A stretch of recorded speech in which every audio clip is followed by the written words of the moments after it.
Well, now it's time to look at bowling. And let's be honest, a lot of coaches find it far easier to deal with batting and fielding than they do bowling. So let's try and nail those key elements. Yes, it's foundations time again. Now, all bowlers should be treated as individuals, and coaches shouldn't try to clone them.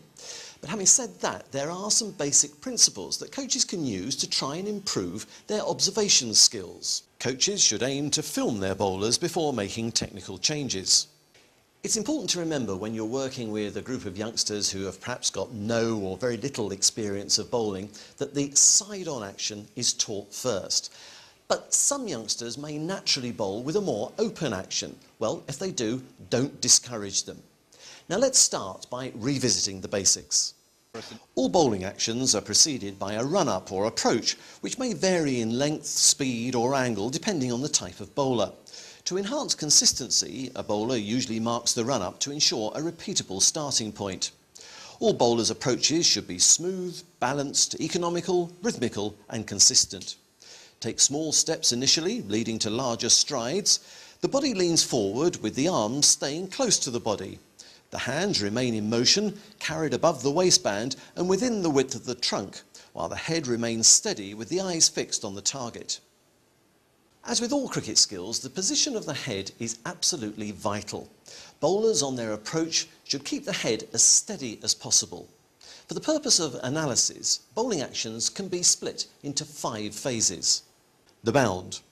The following basic principles apply to the side-on, midway and front-on actions. The bound is the transitional phase between the run-up and the establishment of the bowling base. The feet follow a normal running pattern. The arms remain close to the body. There should be minimal sideways movement. The body turns in the air as appropriate for the action type, and the head and body are held upright with a slight backwards lean. The back foot landing or pre-delivery. The back foot position is in line with the hips and shoulders. The back leg remains stable and supports the body. The body is upright prior to projecting towards the batter. The hands and arms are close to the vertical centre line of the body. The head is steady and the eyes fixed on the target. The front foot landing or the delivery stride. The front and back foot imprints are aligned towards the target. The front leg stabilises and braces in preparation to support the shoulder rotation. The arms and shoulders rotate as vertically as possible in line with the target, and the head and eyes are fixed on the target. The release. The ball is released at the highest point of the delivery arc. The fingers and wrist are appropriately positioned for the desired delivery. The front arm is close to the body and is still at the point of release. The head and eyes are fixed on the target. The follow-through. The body moves forwards towards the target, not onto the danger area.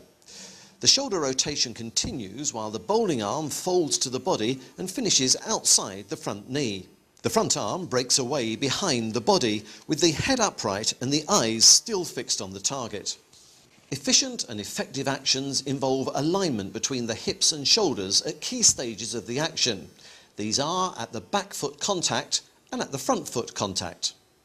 Avoiding counter-rotation of the shoulders is crucial, and the bowler's action needs to display alignment throughout. Balance or stability is essential for bowlers as well as batters. At the back foot landing, notice how stable the landing is and how the bowler continues to move towards the target. All the major movements of the action should take place within an imaginary shoulder-width corridor. This can be seen in the run-up. We can also see this at the crease. Look at how all the key body parts remain in the corridor. Keep things simple and ensure all body movements are directed towards the target. Coaches should remember these as essential guidelines when dealing with bowlers. Look at the way the gather and bound take the body directly towards the target in a straight line. So, in summary, there's an ABCD of bowling fundamentals. A, alignment and athleticism. B, balance, posture and stability. C, corridor. D, direct movement towards the target.